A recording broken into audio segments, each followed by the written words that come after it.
my goals and aspirations is to be on this stage talking to people like you and talking to people like them. And I'm not even saying that like that's 100% true because some of these people could be your best friends later. Amen to that.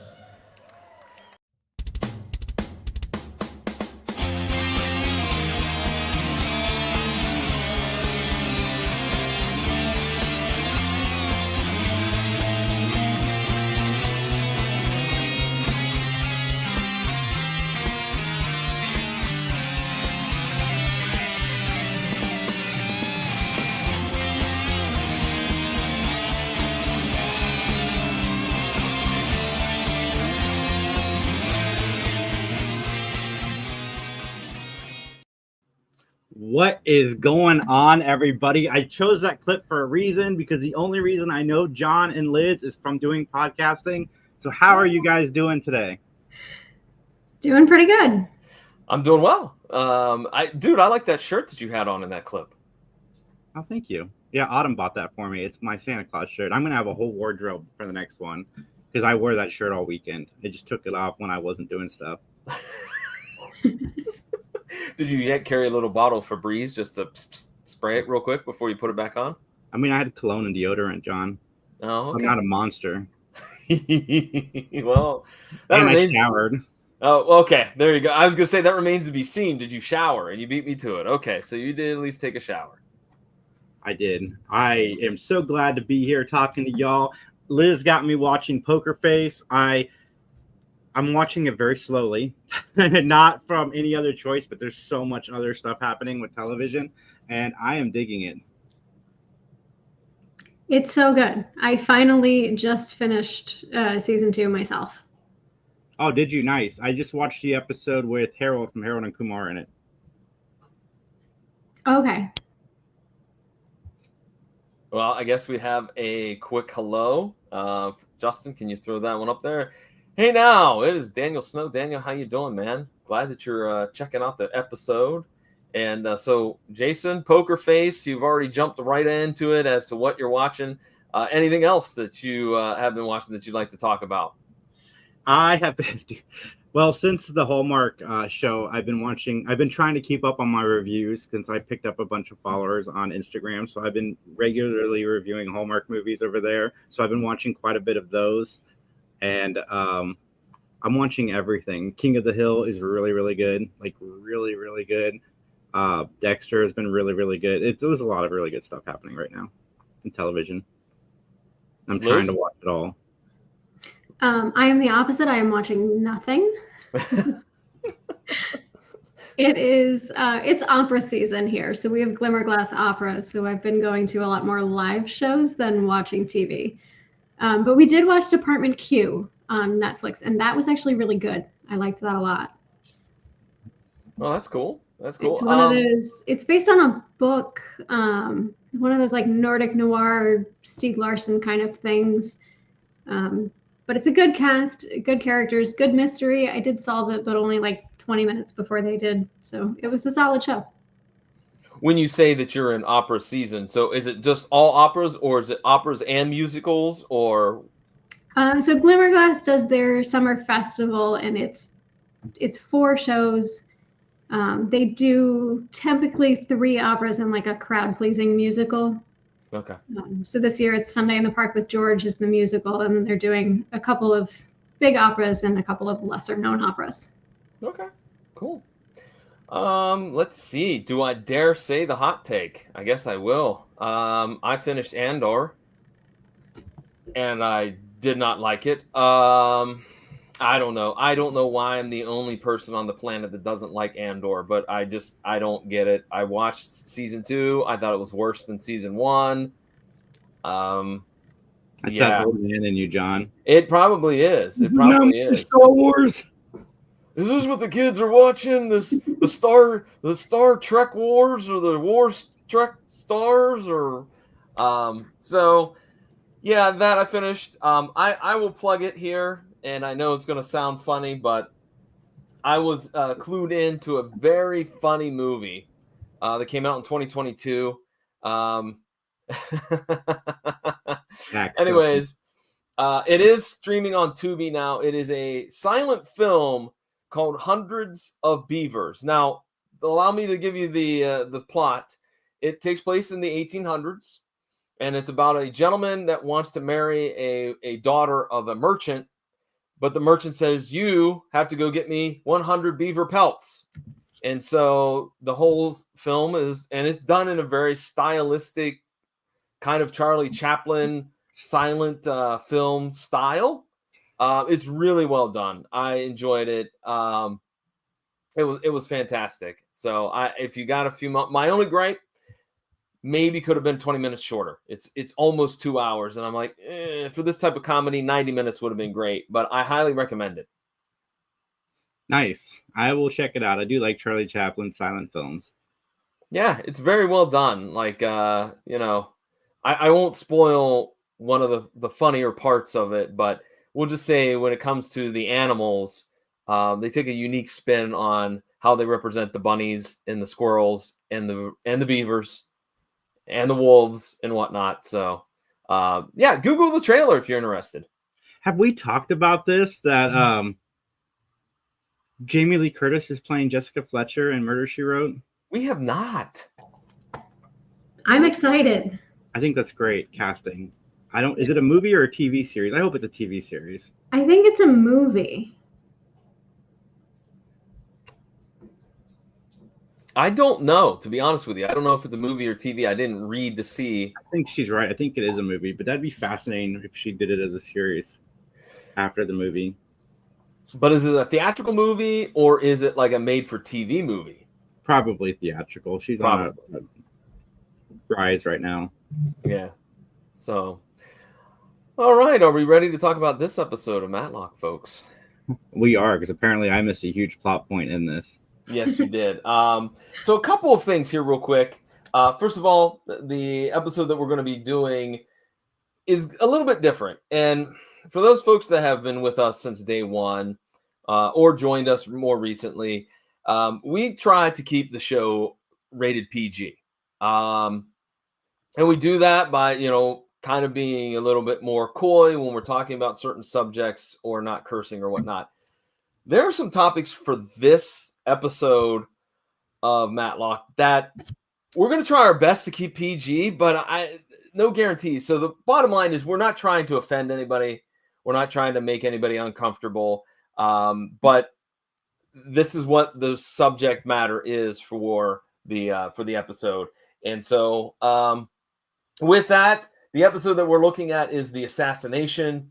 It originally aired on May 8th, 1992. It is one of those longer extended episodes. It was like a 90-minute, so I'm assuming that they showed it broadcast-wise as a made-for-TV film. It is also going to be the first time that we're introduced to Leanne McIntyre, aka. I got a question. I hate to cut you off, but Sure. This is the final season before they moved networks, right? Yes, that is correct. Because this felt like a series finale. Just in the first, I know we haven't even gotten into it, but I just don't want to forget saying it because like everybody was in the beginning of this episode. Except for obviously like Kenny Holiday and Linda Pearl, but right. Jason, you are a little bit frozen. You know that, right? Yeah, my camera's black. Oh, okay. All right. So, all right. Well, as long as we get your audio, that's all that we'll admire your handsome face as we finish this episode. Oh, okay. Yeah, I'm kind of there. Kind of. Anyways, so this is the first time that we're introduced to Leanne McIntyre, the daughter of Matlock. And so let's jump on into it with talking about a few guest stars. The first guest star is Michael Bowen, I believe it's pronounced. And he plays the role of Jay Reynolds. You may also know him as Buck in Kill Bill Volumes 1 and 2. Rick Spector in the movie Magnolia. Morton in The Last House on the Left. Now, that's the 2009 version, not the original version from the 70s. Mark Dargis in Jackie Brown. Vin in Animal Kingdom. Harry in The House by the Lake. Uncle Jack in Breaking Bad. Tracker in Django Unchained. And Macklin on the Kung Fu, The Legend Returns, or The Legend Continues, excuse me, and 100 other credits to his name. I got to ask about the horror connection real quick to my man. That's the horror expert, Jason. Thoughts on House by the Lake and The Last House on the Left, the 2009 version? I have not seen Last House on the Left. I've heard it's so. I Spit on Your Grave. I saw the remake of that, and that movie like just destroyed. Like, oh my god, I can never watch that movie again. And I've heard Last House on the Left is worse, and I have not seen it. I don't know if I ever will. I don't know if I can sit through that again. Okay, Liz, rough. Liz, are you familiar with those two films, or? I'm not. Okay. All right. Well, let's move on to talking about our next guest, Marta Dubois, who plays the role of Ava Brodsky.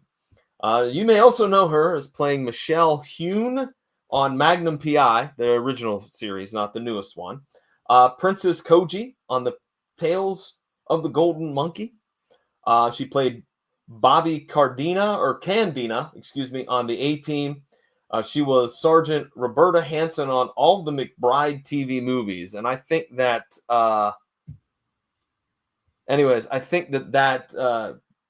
McBride was, I think it was ABC, but they did it was a cop show, but they did all these throughout the 80s, made for TV movies. And she was actually already in an episode of Matlock. That's right. Marta was in season 2, episode 19, The Lovelorn, and she played Carol Weston, who was, if you recall correctly, the advice columnist that was giving out all the advice, and she ended up dead because she maybe gave the wrong advice to somebody. And there you go. So Marta making a return to the set of Matlock. Liz, Jason, any questions or comments on Miss Marta? I don't have any. She was on an episode of Even Stevens. That was a Nickelodeon show, wasn't it? I think I just watched Holes for the first time, so that's what made me think of that. But Even Stevens is a Nickelodeon show, wasn't it? Disney? It was a Disney? It was Disney. It was Disney. We have a couple of comments, so let's bring them on up. Justin, if you will, please. Still treading along on Oz. Seeing Bill Fingerbake, Duber from Coach, and Patrick Starr play a white supremacist CEO is quite disturbing and yet humorous, hearing that voice be so evil. You know, I never got into Oz. There's no reason why. I never got into it. And I've seen the Little House on the Left, is what I was going to say. That's combining two completely opposite. You go into that expecting Little House on the Prairie, you're going to cry. Oh, Michael Landon's rolling over in his grave as we talk. Anyways, Last House on the Left, and it is one of the most disturbing movies I've ever seen. All right, well, thank you, Daniel. Stairway to Heaven talk coming soon, everybody. All right, our last guest is Wayne Grace. He's playing the role of Dwight Hutchinson. You may also know him as Bob Booker in Mulholland Drive. Yay, one of my favorite Lynch films. Anyways, he was Bjork in Far and Away, Officer Jameson on Friday the 13th, the final chapter. I'm creating all kinds of media, aren't I? Friday night the 13th, and Little House on the Left. I mean, I'm just creating all kinds of greatness. I think somebody ought to sign me up to be a writer, a showrunner. Anyways, Officer Jameson on Friday the 13th, the final chapter. Cyrus Gilson in Fire on the Sky. A lot of Star Wars voiceovers for video games. He was also security officer number 1 in the original Running Man. He was Officer Dooley in Scanner Cop. And he has a lot of many one and dones for shows like Beretta, Hunter, Night Court, Hill Street Blues, etc., etc. All right, Jason, got to ask you, what's your thoughts on Friday the 13th, the final chapter? That's the one with Corey. I like that one, Corey Feldman. I don't know. You're the expert. I do. Okay. Part 4. One with Corey Feldman. I like that one. But John, I'm disappointed. You forgot Eddie Jones. Eddie Jones is one of the few actors from Lois and Clark: New Adventures of Superman that I want to talk about in 2025. And he was also in an episode of Murder, She Wrote, Tales from the Dark Side, and Cheers. So Cheers. Oh. I liked him as an actor. He played Jonathan All right. Kent. And Well, I thought you were going to bring up Rene Auberjonois because he's in everything. But as a little girl from the early 90s, I know him best as the voice of the chef in The Little Mermaid. you know what? Very nice. Yeah, John is bad at this. Like, he forgets people all the time. We just have to remind him. We've gotten an email about that in the past. Like, I don't know. we did. And I try my best. He was also a voice of Pound Puppies, Liz. Yeah, John, He you missed did a ton of on voiceover in everything from like King Kong to MASH to Warehouse 13. He was all over the place. All right. Truth be told, I was afraid that I would butcher Renee's last name, so That's fair. I was like, I'm going to look at some of these other folks to see if they have more credits because I don't want to touch Renee's name, even though I should be probably somewhat able to pronounce it, being a giant hockey fan. But anyways. Star Trek, Deep Space Nine. He was in Boston Legal. Oh my god, I love Boston Legal. Yeah, this guy. I can't believe, John. Wow. No. What can I say? Anyways, with that, I have to ask you two a very, very important question. Are you ready to give your opinion, solely your opinion, and only your opinion, so help you? Yes. I do. Just testify. Woo! Thank you, Justin. Thanks, Shout Justin. out Because to Flower Girl, Darcy, and Shan watching us on Instagram. anyways, I'm ready to testify too, even though I didn't get a chance to join the party, so to speak. Wow. But anyways, okay, the plot of this episode. Ben believes there's a connection between one of his clients, the killing of Atlanta's mayor, and some shady filmmaking, we'll say. Okay? Opening scene is pretty much just like various different angles of a gun, which I thought was kind of, I don't know, they usually do up the opening scenes a little bit with quite a few different types of shots and whatnot, so I was a little disappointed there. However, I think Justin will be happy that our director of photography for this episode is the returning Jigs Garcia. Oh, good old Jigs. I want to start calling Justin Jigs. I think I've said that before, but I'm saying it again. Well, he said it's a dope name, so. Yeah, see? Justin Jigs, Justin, Jiggy Justin, got it. Oh, it's going to be great. Anyways, the mayor is on the phone. He's in his office. And he's on his phone, and he's talking, and in comes his secretary, and he hangs up the phone, and the secretary says, "You got to meet with this guy, and this guy." So the mayor goes, "All right, fine." He is a very busy man. So sadly, two of those was not Big Boy or Andre 3000. I was hoping it would be, being Atlanta and whatnot. Anywho, so the odd part, and you're going to see this throughout the episode, is that there are gentlemen in a van who are listening to what's going on in various different places, like in this case, the mayor's office. So they're listening. And so a guy who we later find out his name is Dave, I believe. Dave talks to the mayor as he met him at this outdoor cafe, and they were talking. And in the meantime, what we see an assassin on the roof, taking his bag of groceries and pulling out a rifle and assembling it on the rooftop. Now, I don't know about you two, but I scoffed quite a bit at this idea that a paper bag is what you're going to carry your assault rifle in, your sniper rifle, your precision bringer of death. You're going to put it in a brown bag. Like, mine might be like a plastic CVS or Dollar General bag, but yeah, why wouldn't you? well, I hope that if you put it in your CVS bag, that you also have your mile-long, receipts showing everything you purchased and everything you can get coupons on. Gotta save the coupons. Yeah, you got to. 2025, man. Liz, your thoughts? I thought it was meant to be like a bag of groceries, and I got really distracted by the paper towels because they were just open, like somebody used a few and then put them back in the bag. I mean, you got to be sanitary. Yeah, I I can't fault you on that, Liz. That is something that is very weird. Well, anyways, lo and behold, before you know it, the mayor of Atlanta is assassinated. But we get before that a quick scene where these tourists are using their wonderful 1987 style VHS video camera, top of the line.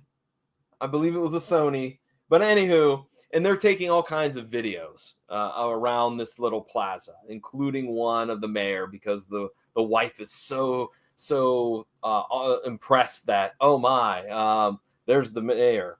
So eventually, though, we all know where this goes, and that is where, of course, the mayor and the guy he's talking to are both gunned down, causing chaos to ensue. The assassin, Jay, is leaving, and he has his bag of groceries, but another person runs into him. He drops the bag, and what do you know? There's the gun. All right, and the cops arrest Jay, the assassin, and all of this is caught on tape. So, all right. In a moment here, we have a couple of comments from Dan, who's watching here. Oh, Renee also popped up in Batman Forever in one scene. Oh, okay. Very nice. We're going to go back to this. If he was carrying his gun in a proper case, probably would not have gotten caught. That's all Jason has to say. Plastic bag.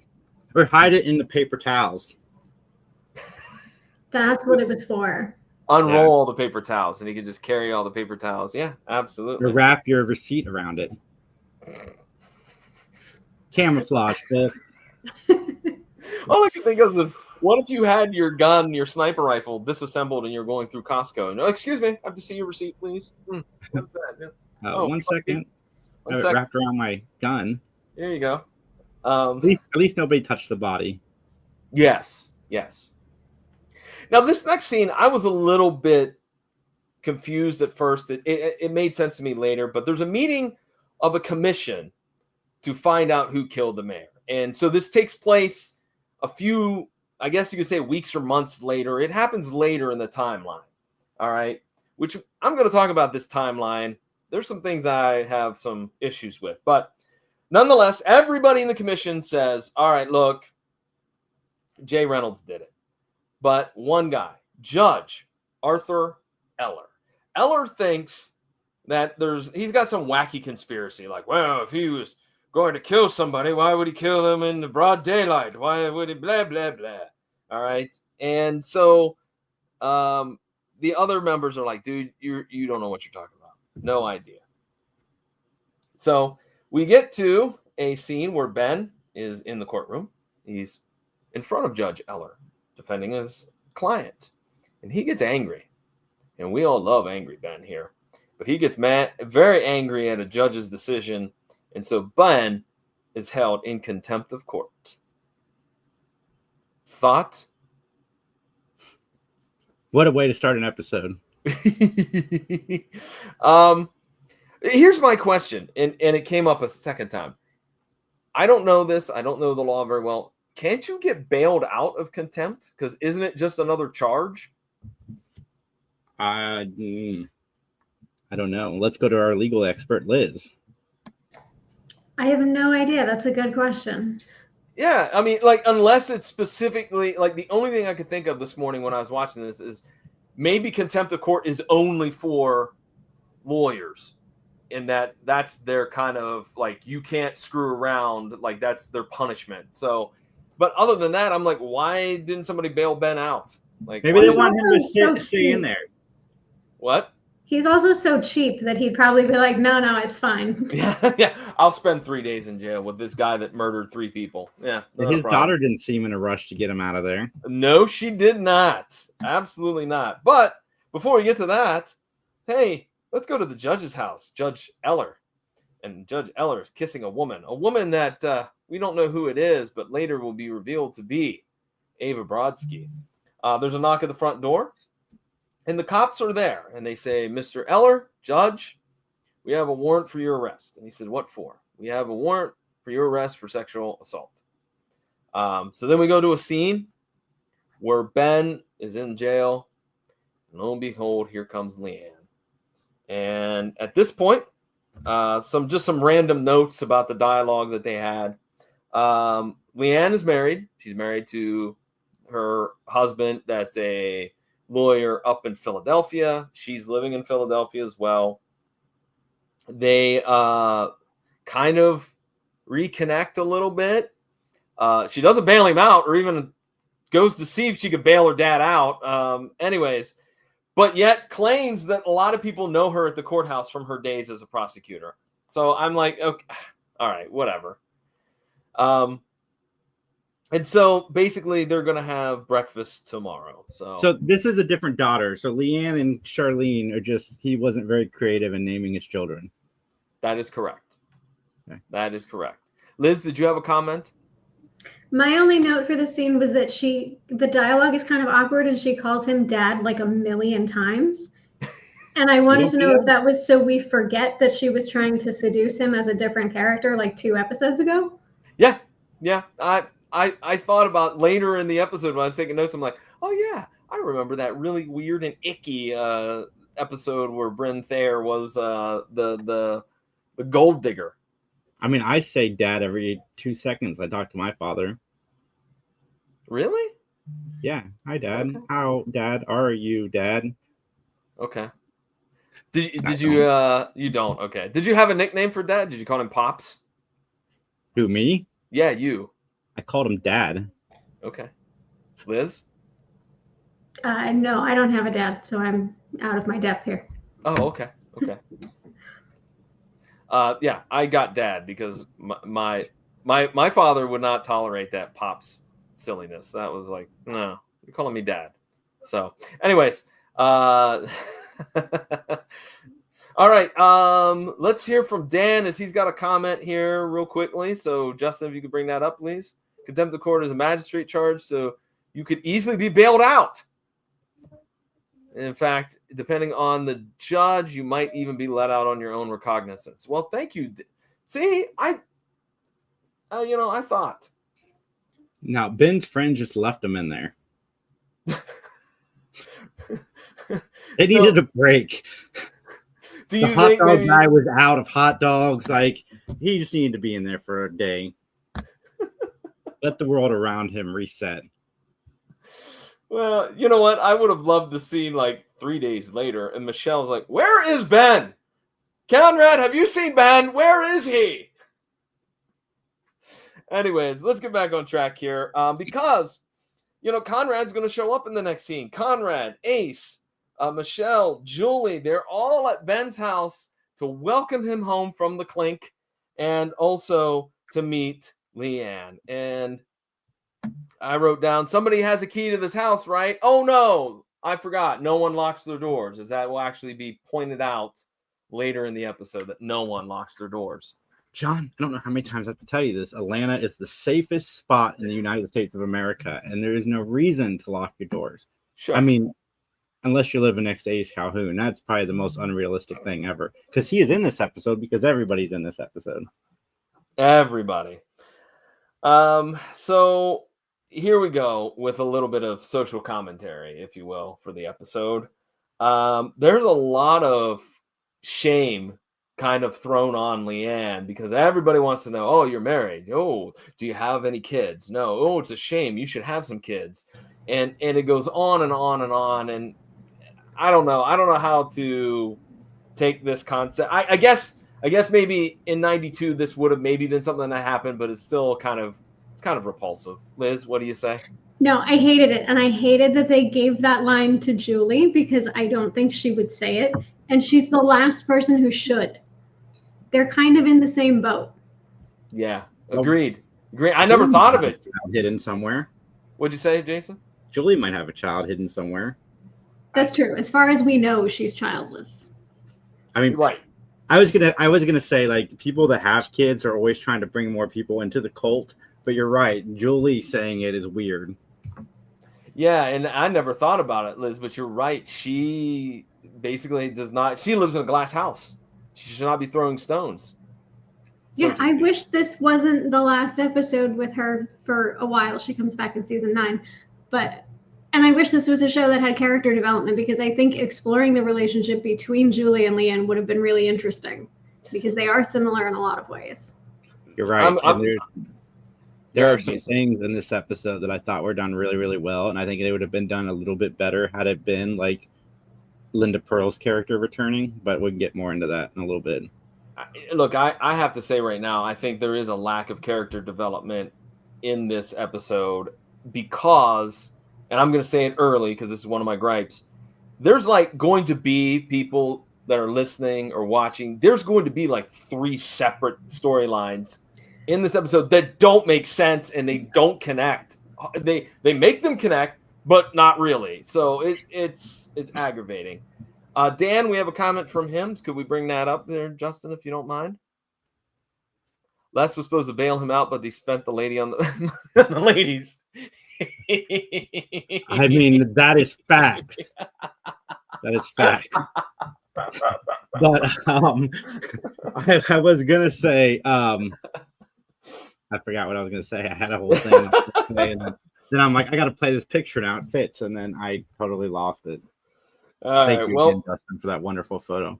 Yes, you worked very hard on that picture. Mwah, chef's kiss.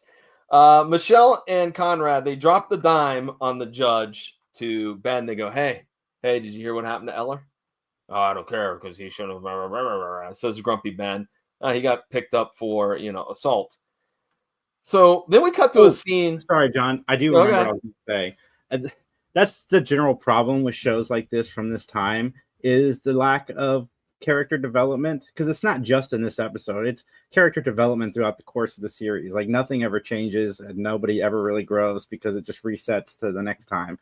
And like that's why we don't know if Julie and Ben are actually together or not together in like 90% of these episodes.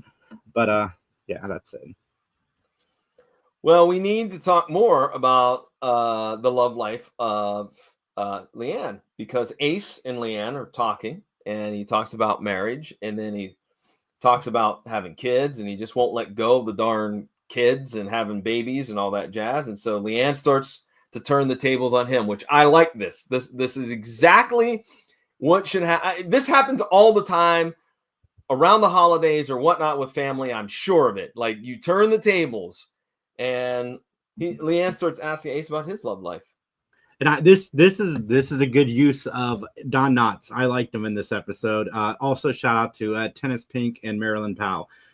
Yes, I like Don Knotts in this quite a bit, and I like that she flipped it on him because it's none of his business. So she was asking him a bunch of things that are not his business. Yeah, her business.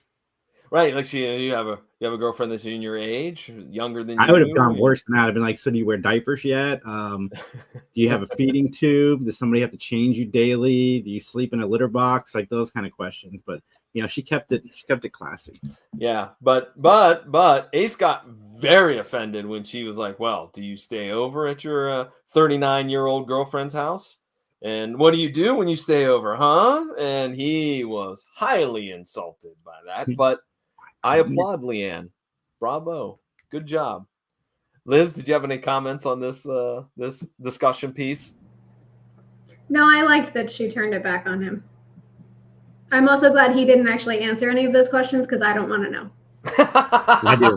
I want that episode. I want the Assassination Part 3. Just Don Knotts answering all the questions. And then Don Knotts going on Hinge. That's what I want to see. I want to see him, or Grindr. Anyways.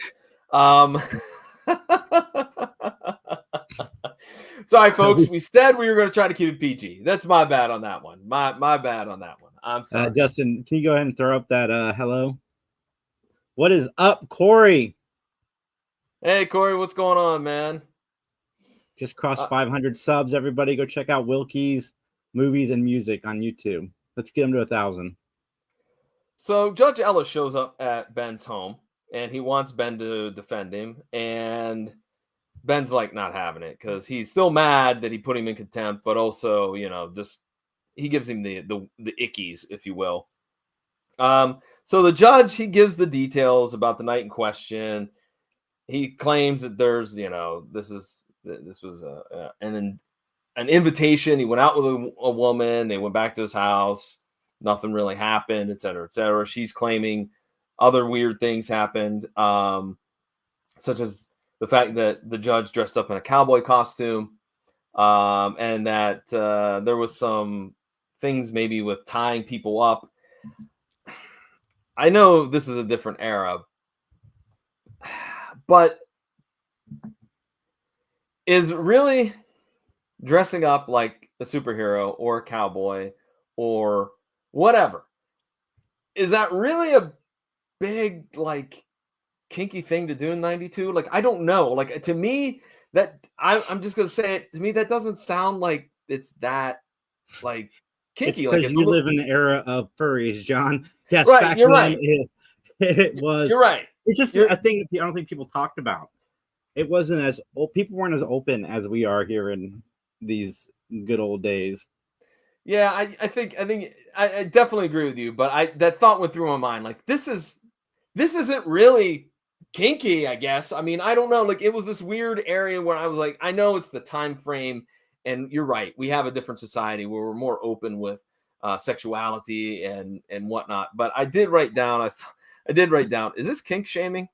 Of course, as Justin says, it's just a Thursday night at the Orlando house, so of course you First of wouldn't think all, it was a how big dare deal. you, sir? How dare you, Justin?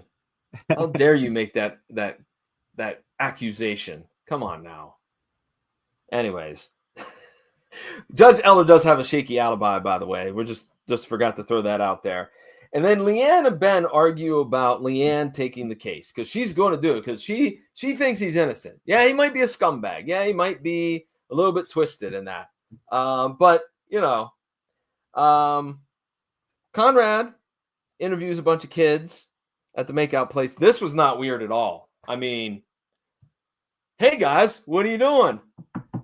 I don't know, Conrad. They're in a car and the windows are fogged up. What do you think they're doing, you dummy? He gets in the back seat. Yeah! I'm like, so no one locks their car doors either in Atlanta. Say that. Again, it's the safest place as long as Ace isn't around. But I gotta derail this. I forgot to mention this at the top of the show. I'm so sorry. I know I have a hard out at 8:30, but I got to say, did you guys know that people still use dial-up?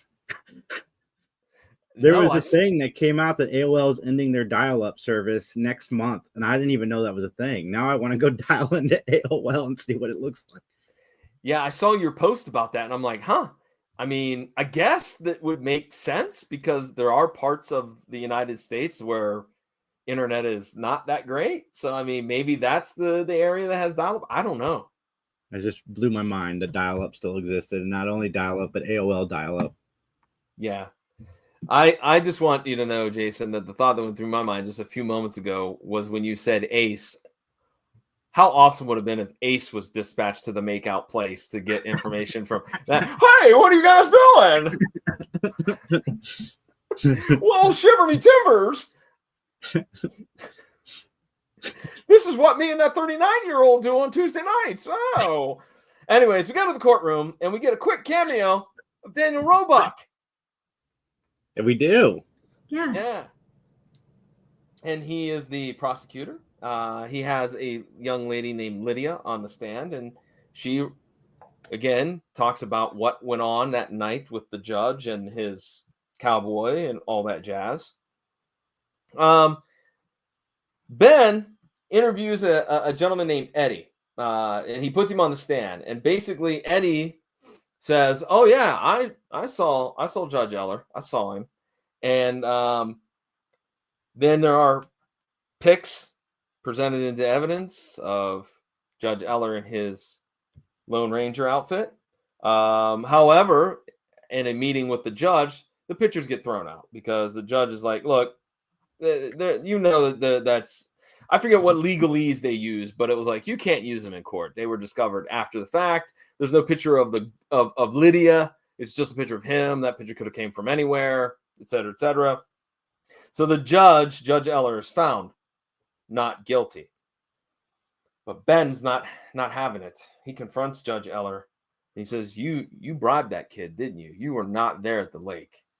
And the judge is like, I don't know what you're talking about. Guess what? No one knows what you're talking about because how did you know he faked the alibi and he bribed him? Like, there's No explanation there. He just knows. He's psychic, John. He's got the same powers that the girl from Poker Face has. He can tell when people are lying to him. It's Benjamin Matlock. You give him a hot dog, he turns into super lie detector guy. Who, if I'm not mistaken, is part of the Justice Society, right? Anyways, Liz, did you have comments? Not really. This whole thing seemed rushed. This was one of those things that could have been a whole episode on its own. Yes, correct. This is the first storyline out of 3 that we're going to have that none of them connect. So then we go to a scene where Ben is watching TV and Michelle arrives, and basically they're watching a report on the Brodsky Commission, which is supposed to be handling the killing of Atlanta's mayor. The commission, they start arguing about Jay and, whether he was the sole gunman, so to speak, or whatnot. The judge, we find out Judge Eller is fooling around with Ava Brodsky. A PI was hired by Mr. Brodsky, Leo, and he finds him and gives him some photos of Judge Eller along with Ava fooling around. And so Leo storms out of the bar, and Leo goes back to his home. He gets his gun out of the drawer and he shoots his wife. Even though the PI is almost there and trying to stop him, telling him not to do it. But nonetheless, Mrs. Brodsky gunned down in her bed.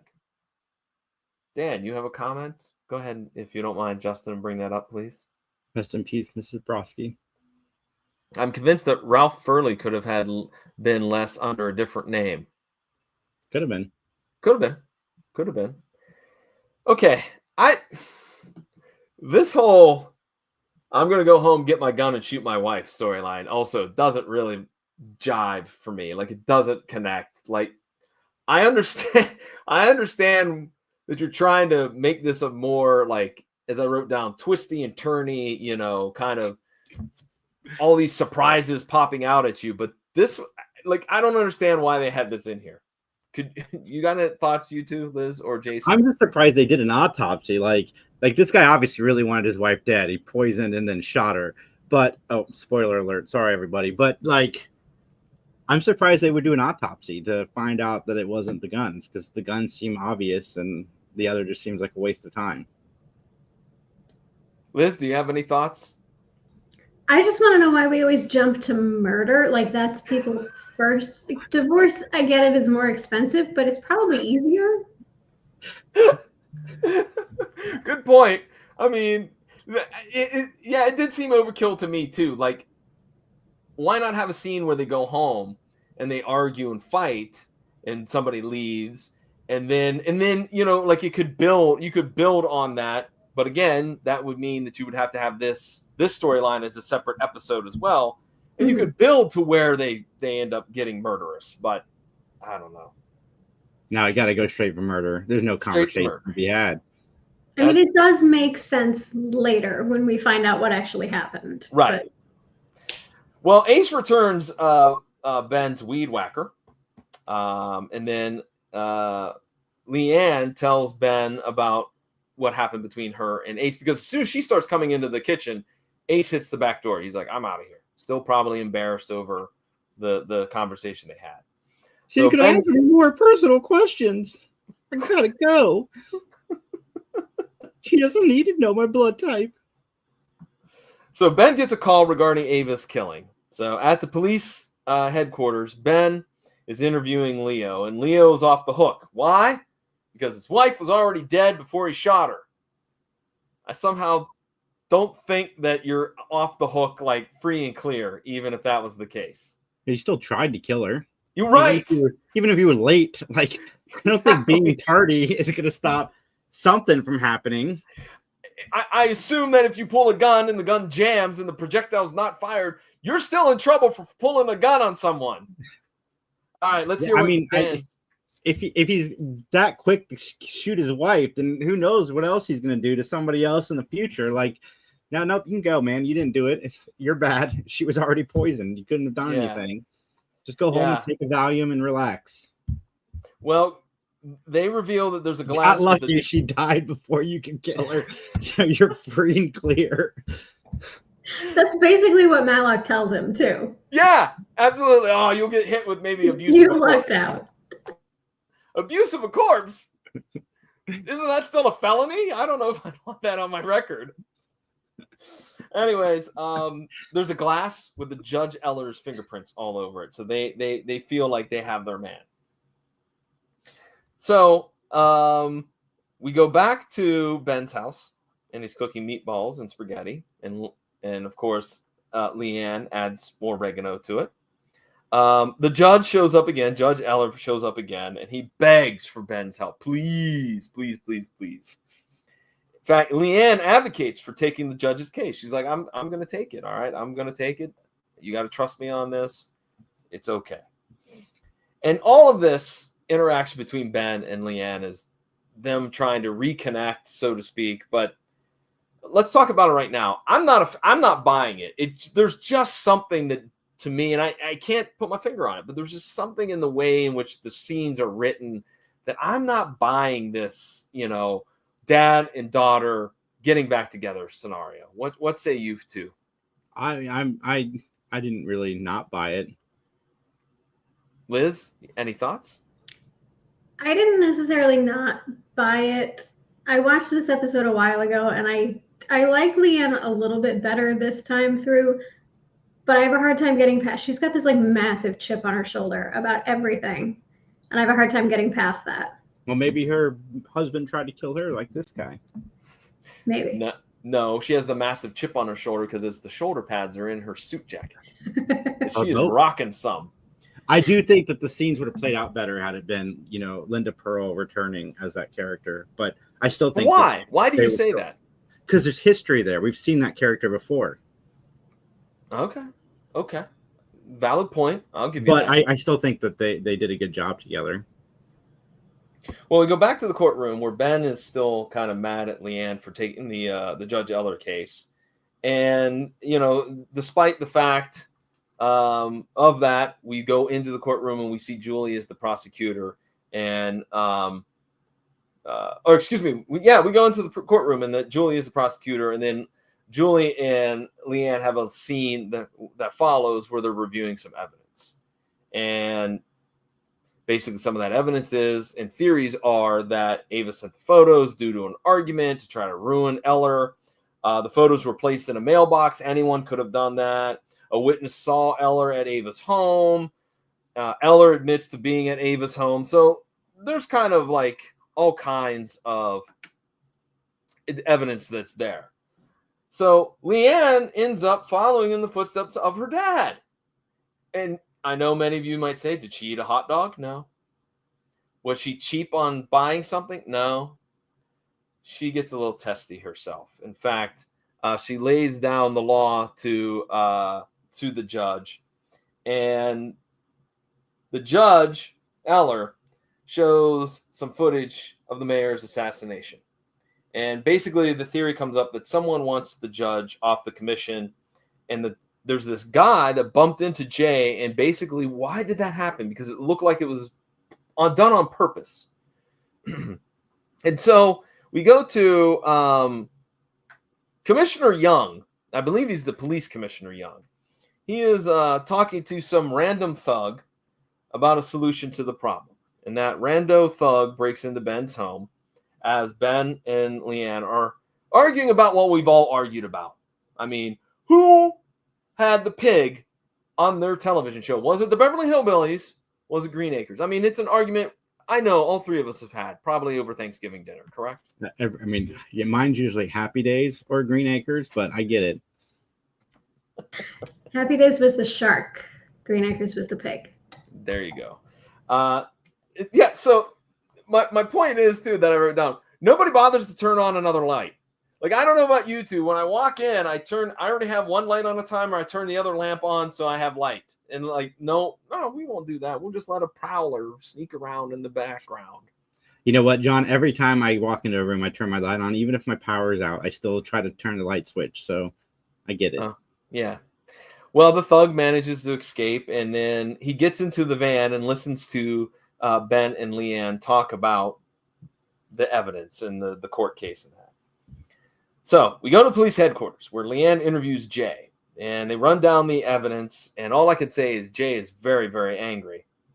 Leanne then chats with Bob Brooks, wants the files for the mayor's murder and Dave, who was the other gentleman killed in the attack.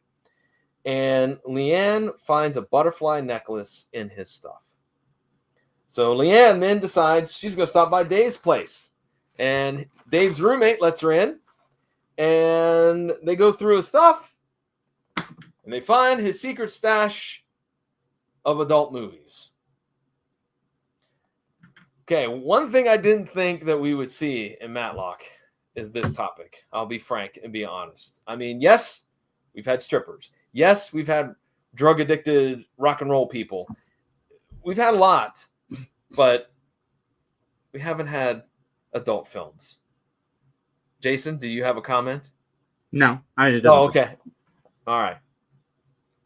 So, the butterfly necklace is on the cover of one of the models of the adult film, right? And so, Leanne, Conrad, and Ben discuss the need to find that young lady that's on the cover of the adult film, all right? But don't worry, the people in the van are listening. They're getting all this because they are. I don't know why. So Conrad goes over to Carrie's place. Carrie is the young lady that's on the cover of that VHS box. And everything is like ready to go. Like, for an example, there's a pot of tea that's just steaming, and then there's no clothes in the closet, and there's a curling iron that's very hot. It seems that Carrie left in a rush, and she's not coming back home. So Leanne questions Conrad about what he found, and here I thought for a moment we were going to have a conflict between the two of them because of the way they were interacting, and I'm like, oh, this is something I didn't see coming, but alas, it was just, again, another throwaway thing that this episode seems to have a lot of. So we then have another discussion where Ben wants Leanne to drop the case because it's too dangerous. You're getting involved in adult filmmaking, and that brings thugs and gangsters and all kinds of wretched people. And you know, Leanne and Ben continue to try to hammer out their daddy-daughter issues that they're having. And I just, again, wrote down, I believe this whole storyline should have been cut out because they're just half-heartedly doing it. What say you two?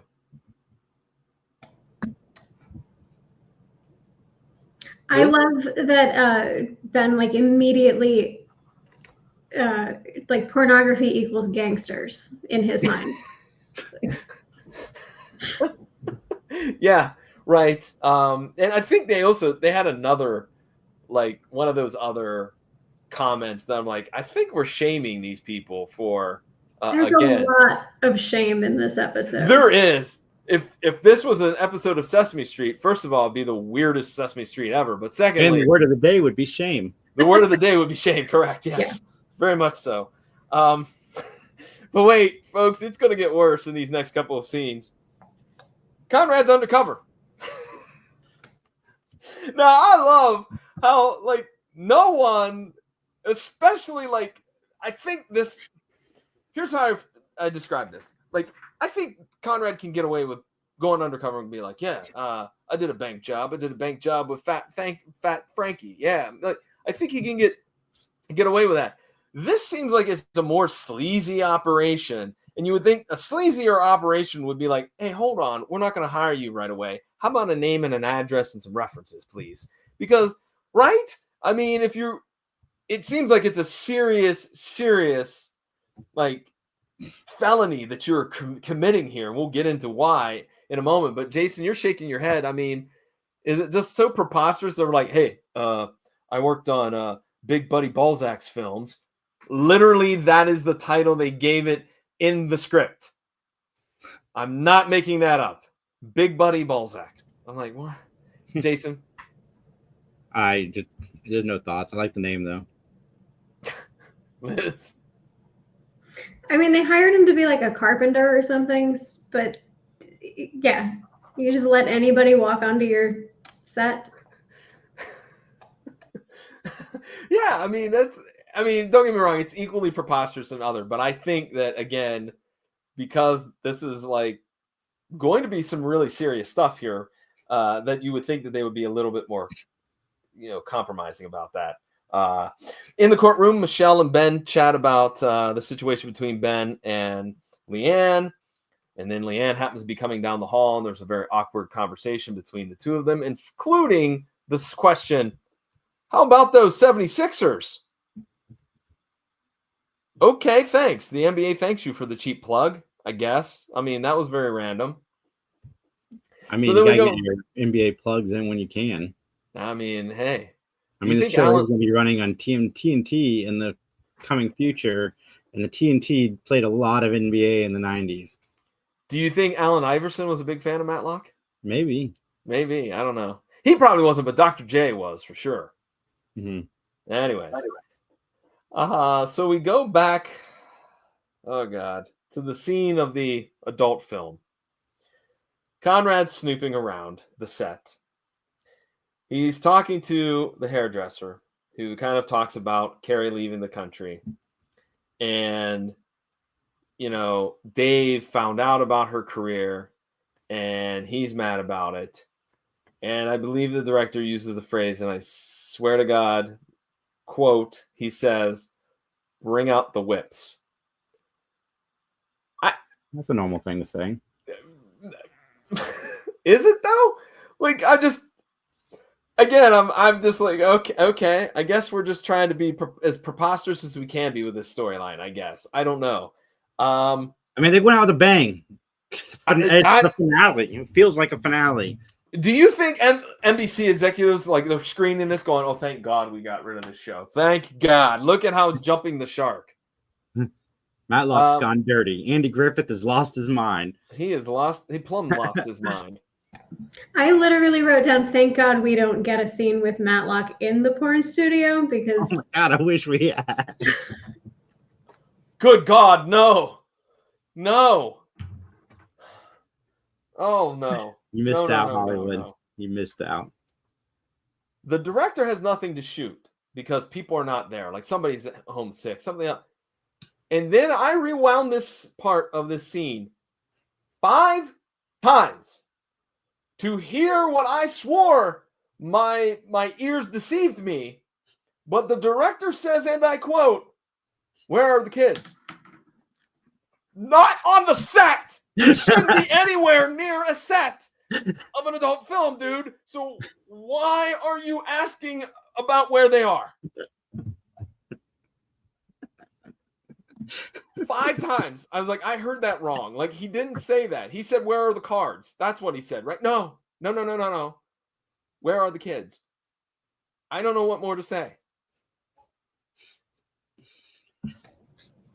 Please well, tell they me. won't be there till 3 o'clock because that's when school gets out. I need to rewatch this episode. There are certain things that I have missed, and I'm kind of sad that I did. I need to go back, at least watch the second half again. Yeah, I thought that was a mistake at first too, and then it's not. I know. Boy, and I'm proud of myself because I had a lot of expletives written in that note. So, yeah. And then we go to the fact that Conrad almost gets roped into a scene. Hey, you, what are you doing? Come here. Take your shirt off. What? Oh, well. Matt Greenwood is in charge of this adult film production. Now, look, Matt Greenwood sounds like a guy that's going to sell you a brand new Chevrolet. Doesn't sound like a guy that makes adult films. So I thought that they could have done something better. I mean, if you're going to go with the Buddy Balzac reference, this guy should have a better name. That's all I'm saying. He just, I mean, better than Dirty Wood. Maybe, Justin, maybe. Dirty Wood, Matt Dirty Wood, that's not bad. I'll go with that. And by the way, to add another little weirdness twist to this, the van guys, the guys in the van, they're listening to all of this too. Which, why not? Why not? Why would you not listen to this? You might be able to trade some information if you get caught. Like, you would not believe what's happening on this film set. director actually said, grab the kids. Like, that's where you need to be, not worrying about what we're doing in this van. Yeah. Oh my. That farm. Hilarious, Liz. That farm was whoa. All right. Okay, so we go back to the courtroom, thankfully. Thank God. And Bob Brooks is on the stand. He tells the court about the cyanide evidence, right? Like there's evidence found, cyanide was found in Eller's home and it was on the glass, et cetera, et cetera. Okay. And then Conrad decides, for some reason, thank God this scene didn't go any further, to take Leanne to the adult film set.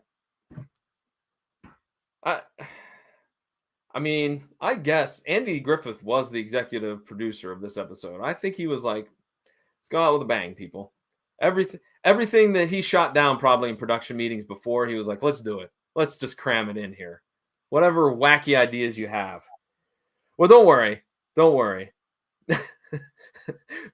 folks. Leanne never saw the inside of that set because Matt is gunned down in the parking lot or in the pass through or the street or the alley or whatever. And then we go to a scene that is inexplicable because Conrad, excuse me, Conrad is at Ben's house and he's like, hey, I need to talk to you. Hey, neighbor's dog's digging in your flowers. And then he goes out there and Leanne and Conrad go, hey, shh, can't talk in your house. The house is bugged. How do you know that? Because they know. They explain that though. Did they? Did I miss that? Yeah, because every time they talk about somebody, like the girl in the porno who disappears, maybe she's dead, I don't know.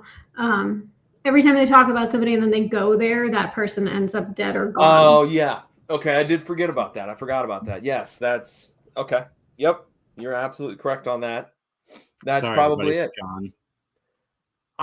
Look, my mind is still like blown by all of what we've covered in this episode. But anyways, Brooks and Leanne, they decide to talk to the police chief Young, and he has answers for every one of their questions, right? Like, oh, I loved his alibi because it was like 17 seconds long. It was, oh, I went here and went there and went there. I'm like, that's not rehearsed. Not rehearsed at all. So we go back to the courtroom, and there is the witness from the neighborhood who said that they saw Judge Eller in the neighborhood. And then he says that he saw Judge Eller go inside Ava's house.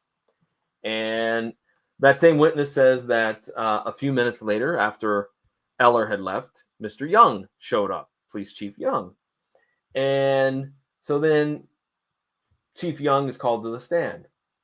And I did enjoy how the judge was like, hey, whose murders are we solving here? Good question. Very good question. All of them. And by the way, this guy, I think his name was Judge Alden. Yes, Judge Alden. He calls Leanne a young lady. And that comment, that angers Leanne. We've seen a little bit of that temper before, but now it's opened up. It's a giant can of whoop butt that has been opened up. And despite the fact that they were trying to, or Leanne was trying to kind of make the connection of the fact that the Matt Greenwood character apparently was missing $250,000, and yet there's a property that cost $250,000 somewhere in South Carolina or North Carolina or wherever that the judge just happened to, or excuse me, the police chief just happened to own, that there was something hinky going on there. But Judge Alden argues with Leanne and her massive shoulder pads and gets her thrown in the clink for contempt of court. Again, hopefully somebody would bail Leanne out. Not so much. We get another Ben and Leanne talk while Ben is visiting Leanne in jail. And it's here where Leanne reveals that her husband has left her for a younger woman. All right, so let's stop for a moment. Any comments, ideas, questions, or whatnot from what we've just covered here in these last few moments? I did notice that Andy Griffith did let Bryn Thayer really shine in this episode more so than him. Yes. She took the lead, especially in the second half. I mean, granted, he comes in and saves the day at the end, but for most of this episode, she is the lead. And I agree with that. I think that is something that is remarkable about this episode. All right, we go to the courtroom where Ben takes over for the Eller case. Police Chief Young is called back to the stand, and Young said that he did stop by Ava's house to see Leo, but he wasn't there and he left. And he went back to his office and he started working. Ben goes, "That's not possible. You didn't go back to your office because here I have a receipt from a carpet cleaning company who was around 8:30 at your office cleaning the carpets." And so police Chief Young says, okay, you know what? I was hanging out with a guy named Judd Taylor. Now, Judd Taylor is an ex-con, and but he knows I was hanging out with him all night long. All right. So Ben and Judge Eller go back to check out Eller's home, and the Judge Eller, he talks about how he keeps his house locked up. So, Jason, your theory about Atlanta being so safe, not so strong now, is it? No, he's a judge. He's got people coming for him. Well, Ben sees a clue. And so we go back to the courtroom where Leo is on the stand. And we recap Leo and his killing of Ava.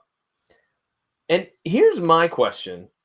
I always thought from my watching of television movies and whatnot, I thought cyanide took forever to impact you. Like, I didn't think you took cyanide because I thought it was like a long game. It's not a short game, unless you were like James Bond and you had the tooth of cyanide. Am I right or wrong? I like how John's like, in my history of watching fictional movies and television shows, it seems like it takes a long time to work. No, I think cyanide is pretty quick, especially in large doses. Arsenic can take a long time if you're overdosing. That's it. It's untraceable. In my Googling for writing murder mysteries, by the way, not because I'm going around killing people. Okay.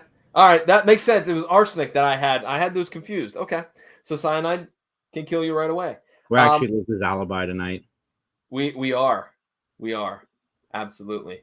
Exactly. I was on a podcast. It was live. I was here. There's not a gentleman looking to break into my windows and collect information for an older gentleman that's a lawyer. No, there's none of that. The house cleaner says for 3 months that Leo had lived in the guest room. So this kind of adds to the fact that your marriage is kind of going kaput. And there is the videotape of the mayor's killing. And we find out that Ava is actually there. She was off in the background. And so the theory is that Ava knew Leo was involved in the assassination. So this is where my notes are not very clear. Let's see here. Oh, okay. Ben had made calls to Hilton Head and found out about the money transactions going on between Matt Greenwood and Chief Young. And basically, Matt was paying Leo and Young money to keep quiet on the adult film stuff because there may have been some children used, as they throw that out there, which I thought that was kind of like, that should have maybe been thrown out earlier, but nonetheless. So that's why there was the real estate action going on. And so Ava has keys to the Judge Eller's place. And what do you know? It's found out that the key has a couple of prints on it, and the prints are from Leo. So Leo went back to his home, unlocked the door, went in, got a glass, got his wife to have a drink, took the cyanide, and then locked back up, put everything back, and there you go. So Leanne returns to the courtroom at the end. Judge Eller is found not guilty. And Ben wants Judge Eller to pay $150,000 and to stop being a judge. And everyone, including maybe even the three of us, we are all invited back to Ben's house for a meal cooked by Leanne Matlock. So there you go, ladies and gentlemen. A lengthier edition of the Assassination. But any comments, or should we just go right on into our closing statements? We should just go right into our closing statements. All right, then, ladies and gentlemen, it's time for our closing statements. This is the part of the podcast where I announce to the world that John is leaving the show to become a porn star. As you can tell by a lot of his double entendres throughout this episode, John has a long career ahead of him, and I cannot wait to jump into this episode. Liz, what did you think? I hate your jokes. Did you skip the gavel system? No, we do have. I think Jason was too busy trying to make funny ha-has at my expense. Anyways, we rate the show on a gavel system. 1 gavel means that we didn't really like it. 5 gavels means we absolutely loved it. Negative 30 gavels means that John failed at his career as an adult film star. All right. I'm going to go 3 gavels, 1 for every individual episode of plot that we had crammed into 1. I like that it's a full cast episode. I don't like that they're all completely underutilized. It's kind of a mess. Okay, I gave it 2.5 gavels because I didn't like the shaming. I didn't like the 3 storylines that really aren't connected, but they try to make them connect. I did like that all the characters were in the episode, and I agree with you, Liz. They could have been better utilized, a few of them. I'll give respect to the actor who played Eller, because he was a pretty good scumbag. But yeah, overall, this was a hot mess of an episode. So, Jason, I'm gonna give it 3. I didn't. It does suck that this is Michelle's final episode and there's like no real send off, but that's just the nature of the beast with this show.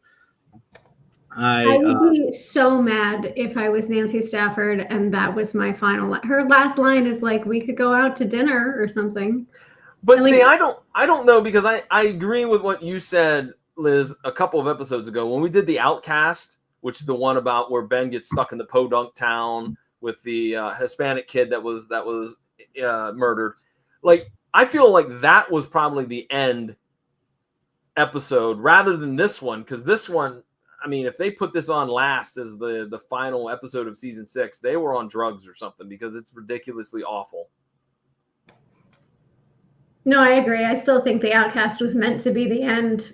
And then when they switched networks, this is like the transition to introducing Leanne and sending off the rest of the cast. Yeah. So, Jason, you said you gave it 3. Yeah, I give it 3. Okay. All right. With that, ladies and gentlemen, sorry that we went a little bit longer. Sorry that it was very difficult to stay on track sometimes, as this was an episode, all right. This might go down as one of the craziest ones that we've reviewed and discussed. But Liz, let's talk about Dark Sea Yarn, if you will. Sure. I am winding down a little bit, going on maternity leave at the end of the year. So my big event is the Holidays Are Murder Knit-Along, which you can find more information about on my website.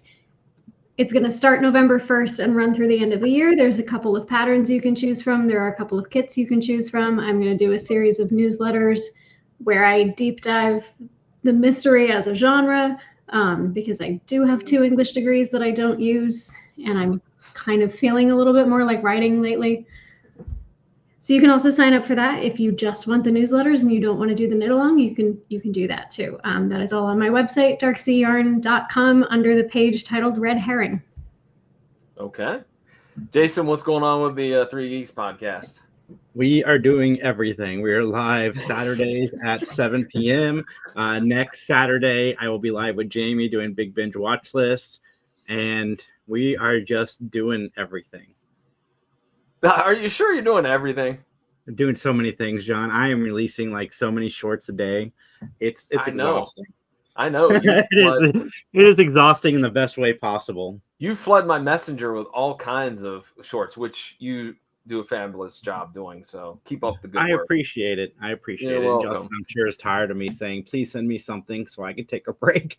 But Scott has done a really good job at sending me stuff just randomly. He'll send me a review, and I'll be like, thank God for Scott, because you just need a break every once in a while. Cool. It's hard with full-time jobs. I get it. We all have them. Yeah. Suck. As for the PVD cast, it's my own personal podcasting project. It is available at pvdcast.com or wherever you find great podcasts. Actually, going to also hype up that it's available through the Facebook page at PVDcast on Wednesday nights at 8 o'clock Eastern Standard Time.